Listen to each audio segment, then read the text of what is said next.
Nous sommes porteurs d'un message de leurs excellences, le colonel Assimi Goïta, président de la transition, chef de l'État du Mali, et du capitaine Ibrahim Traoré, président de la transition, chef de l'État du Burkina Faso. Message destiné au président du Conseil national pour la sauvegarde de la patrie, le général Tchani, ainsi qu'à l'ensemble du peuple frère du Niger, que nous remercions tous pour cet accueil très chaleureux et très convivial.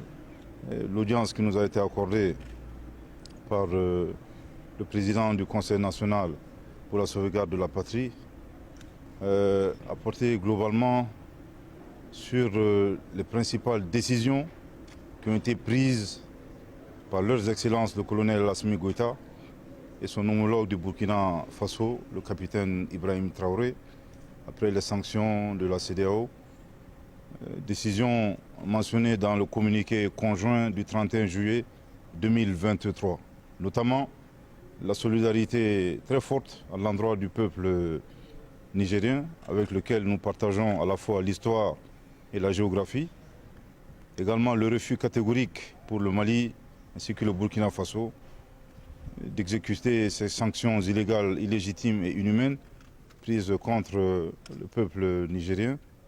Et enfin, le plus important, c'est réitérer la participation active, effective et pleine du Mali et du Burkina Faso aux opérations de légitime défense en cas d'agression de la CEDEAO contre le Niger.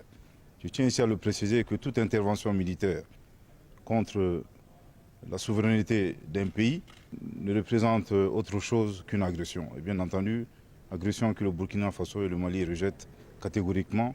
Nous avons réitéré, bien entendu, la décision du président Goïta et du président Traoré de participer pleinement aux opérations de légitime défense aux côtés des forces de défense et de sécurité du Niger. Ce sont des décisions mûrement réfléchies. Je tiens ici à rappeler que ça fait plus de 10 ans que le Burkina Faso, le Mali et le Niger géreront les conséquences négatives, conséquences socio-économiques, conséquences sécuritaires, conséquences politiques, conséquences humanitaires de l'aventure hasardeuse de l'OTAN en Libye. Bien entendu, se pose la question, si ça nous a pris 10 ans, accepter encore une autre aventure de la même nature au Niger nous prendrait combien d'années? On ne sait pas, 20 ans, 30 ans, 40 ans, 50 ans. Une chose est sûre, le président Goïta et le président Traoré ont clairement dit non, non et non. Nous n'accepterons pas d'intervention militaire au Niger. Il en va de notre survie. Et bien entendu, les chefs d'État du Mali et du Burkina ont pris la ferme décision de laisser des actifs et non des passifs aux générations futures. À l'endroit de la CEDEAO, nous avons deux messages. Le premier message, c'est que nous leur demandons très clairement de cesser d'affamer nos peuples. Nous n'avons pas besoin de sanctions. Je pense qu'il y a énormément accès de souffrance que nos populations traversent.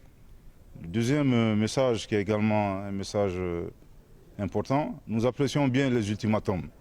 Je pense que la CEDEAO se trompe lourdement de destinataire. Il faudra adresser ces ultimatums aux groupes terroristes. Et ça fait 10 ans que nous attendons cela. Je pense que nous serons très heureux pour une fois que ces ultimatums soient adressés aux groupes terroristes. Ensuite, à l'endroit du peuple frère du Niger, ce sont des moments difficiles. Le Mali et le Burkina Faso ont traversé des épreuves similaires. Nous tenons à leur rassurer très fermement de notre soutien et de notre solidarité. Et restons résilients et stoïques pour reprendre les propos de son Excellence le colonel Assimi Goïta. Tout ce qui est substantiel et positif ne peut s'obtenir dans la facilité. S'il plaît à Dieu, nous vaincrons.